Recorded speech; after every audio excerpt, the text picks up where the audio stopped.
I'm John Brown, a 16-year law enforcement veteran from the state of Arkansas. The Clinton Chronicles was originally released in June of 1994. The videotape had a very big impact, according to some, on the 1994 election. The Chronicles was put together because there were several people, not only in Arkansas but across the nation, that had documented evidence of criminal activity that involved Bill and Hillary Clinton. That evidence was never allowed to be in court. The media refused to expose this evidence. The people who prepared this film took the time and the effort to allow the people and the investigators involved to bring the evidence to you, the people, to view. What you're about to see, you're not going to believe. Some of you will say, how could this happen? All I ask you to do, sit back, view what we have, and listen to what we have to say. You make your own judgment.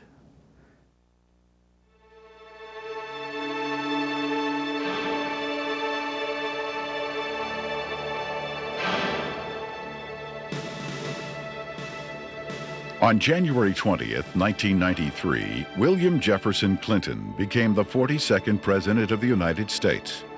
At the time, most Americans were not aware of the extent of Clinton's criminal background, nor were they aware of the media blackout, which kept this information from the public. As State Attorney General and later Governor, Bill Clinton in 12 years achieved absolute control over the political, legal, and financial systems of Arkansas. As president, he would attempt to do the same with the nation by bringing members of his inner circle with him to Washington. The hijacking of America was underway, and its impact on future generations would be incalculable.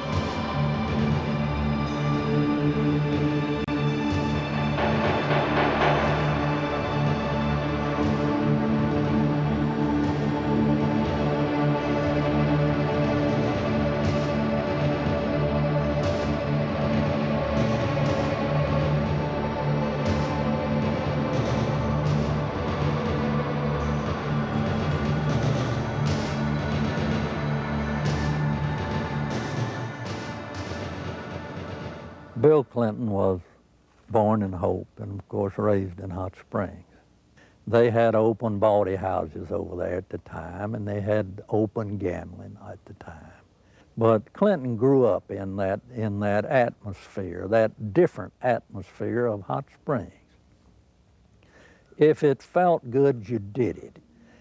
He was selected to go to the national from Arkansas Boys Day, to be a delegate to the National Boys Day. And while he was there, he was able to meet John Kennedy. And I'm sure that sparked an ambition in this young man. And he apparently has always had an exceptional, keen mind, a keen intellect. And he early, evidently, had tremendous ambitions. He was gifted in so many ways. The truth is, he's one of the most charming men that I've ever met in my life. He has more energy than any 10 people I've ever known. He was able to network himself into running for Attorney General virtually unopposed.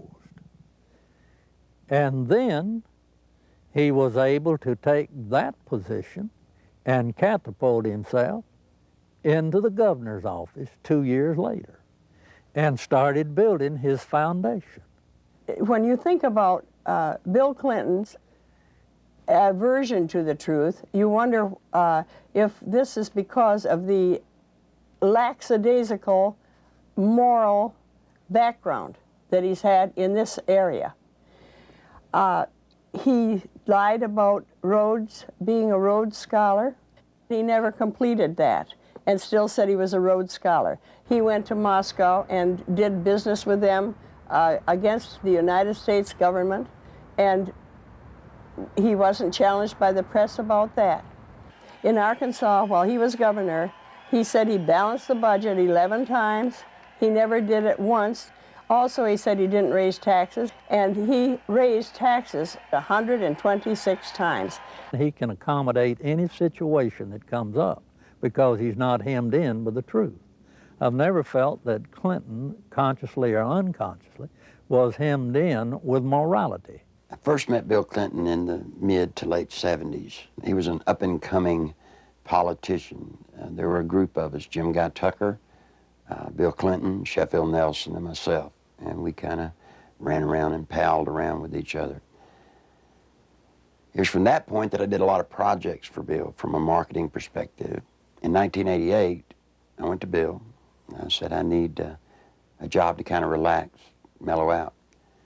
Bill Clinton and Betsy Wright, they suggested that I go to work for a place called the Arkansas Development Finance Authority. And they said my talents could really be used there. It was the best kept secret in Arkansas. After about 2 weeks, I went to Wooten Epps, and I said, Wooten, I think I've got enough background on this that we can start marketing it. Now, what is the criteria for loans? He said, whoever Bill wants to get a loan. To go back, though, to that moment in time, I'd been there about a month, and I realized that I was in the epicenter of what I'd always heard about all my life. What most people have heard about is the machine. I was literally working, sitting in the middle of Bill Clinton's political machine. It was where he made payoffs, where he repaid favors to people for campaign support. I was in an interesting seat, and I knew it. We had a board meeting. In that particular board meeting, I was sitting at the end of the table. James Brannion, who was chairman of the board at that time, was sitting at the head of the table.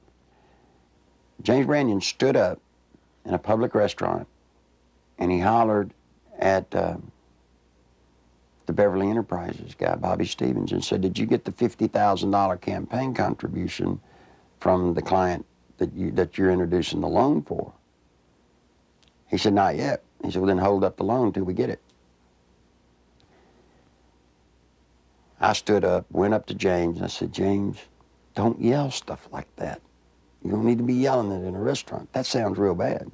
He was just burly and arrogant. He said, who cares? Bill Clinton sold the concept of ADFA to the people of Arkansas as a vehicle for creating jobs and assisting churches and schools. In reality, millions of taxpayer-guaranteed dollars were being channeled to Clinton's election campaigns, to his inner circle of friends, and to his wife Hillary's law firm. This may explain why ADFA had been drafted in such a manner as to keep its decision-making procedures secret.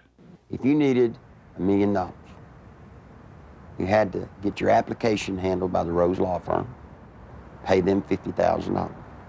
There were 5 other companies in the state of Arkansas that were actually more qualified in bond structuring and applications, but Rose Law Firm got them all. I started checking around, and I kept asking, well, you know, one thing's bothering me to the comptroller, Bill Wilson, you know, how do people make payments on these loans? He looked at me and said, they don't. He thought I knew. Well, that blew my mind. And this is about 2 months in, and it was getting tough then.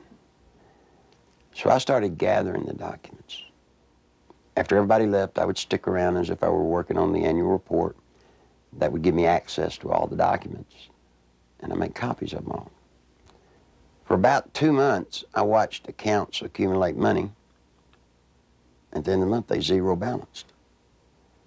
They're laundering drug money. There were $100 million a month in cocaine coming in and out of Mena, Arkansas.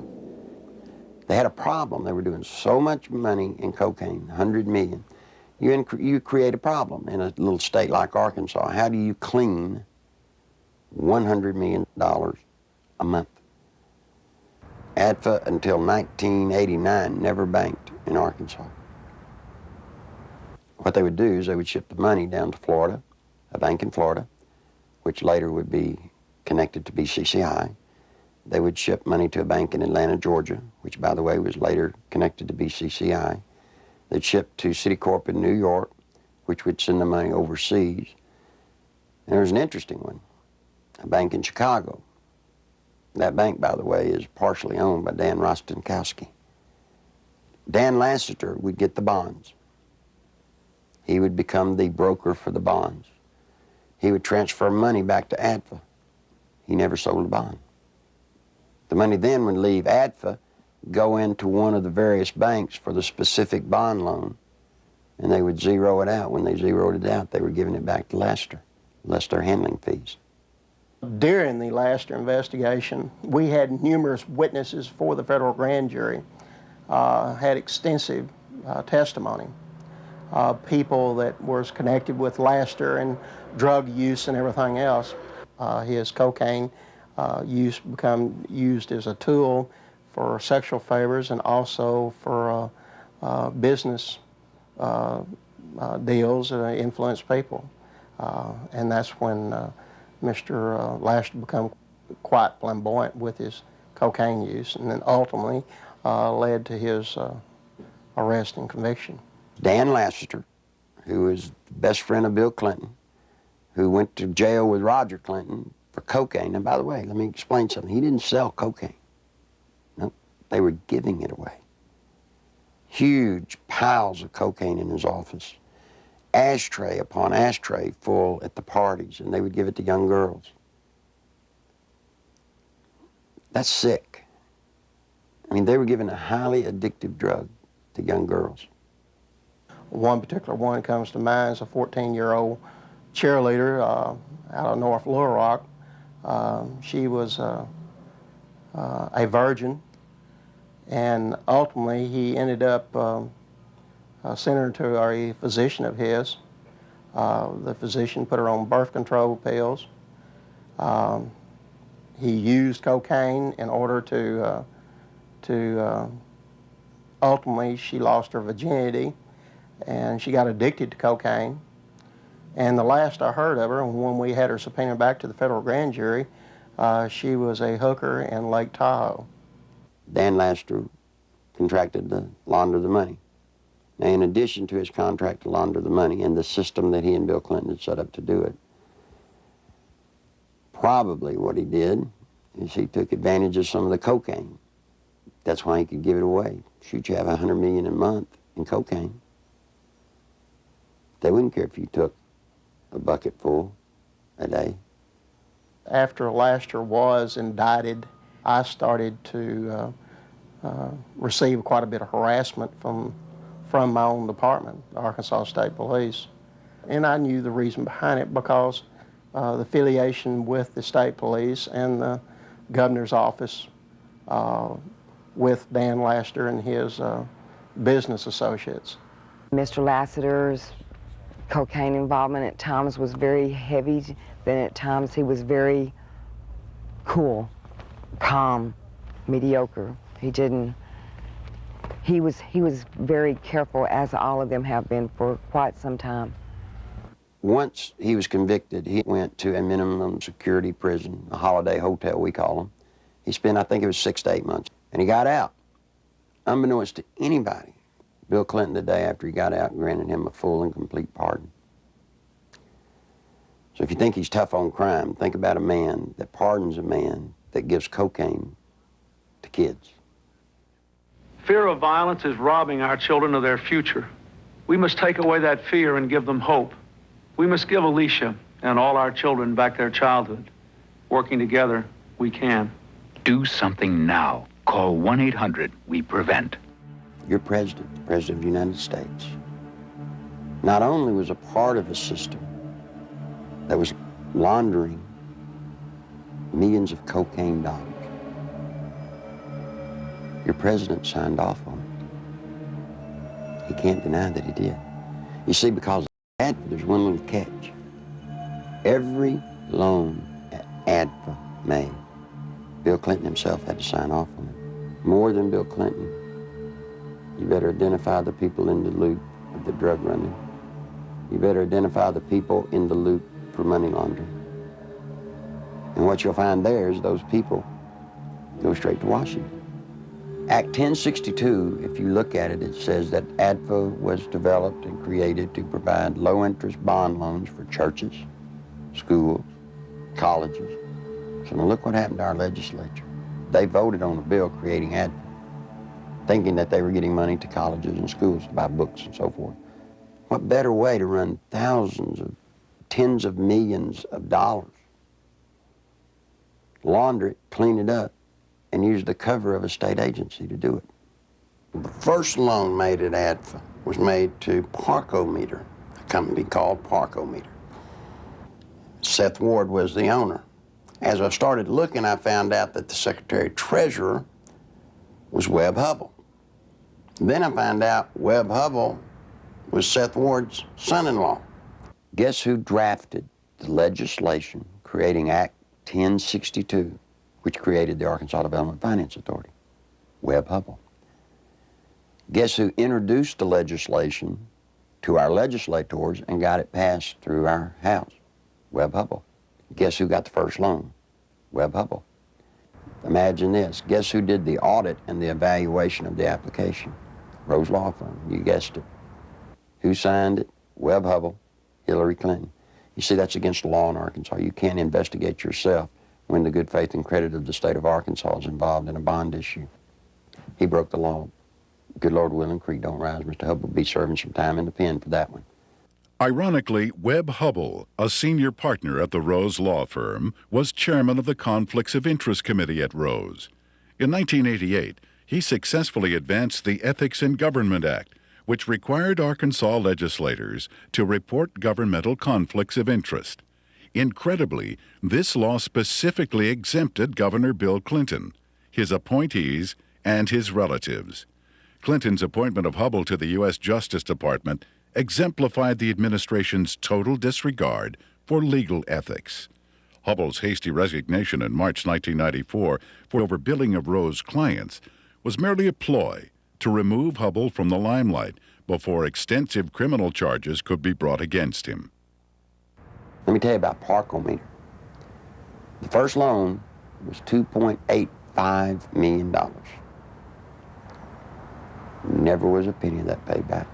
As the newspaper people started inquiring about the Parkometer loans, what they found was that Parkometer was actually building retrofit nose cone compartments that were being shipped to MENA. We find out that the nose cones were actually being used to smuggle dope back into the country. And what is scary, what's so scary, it's the same cast of characters.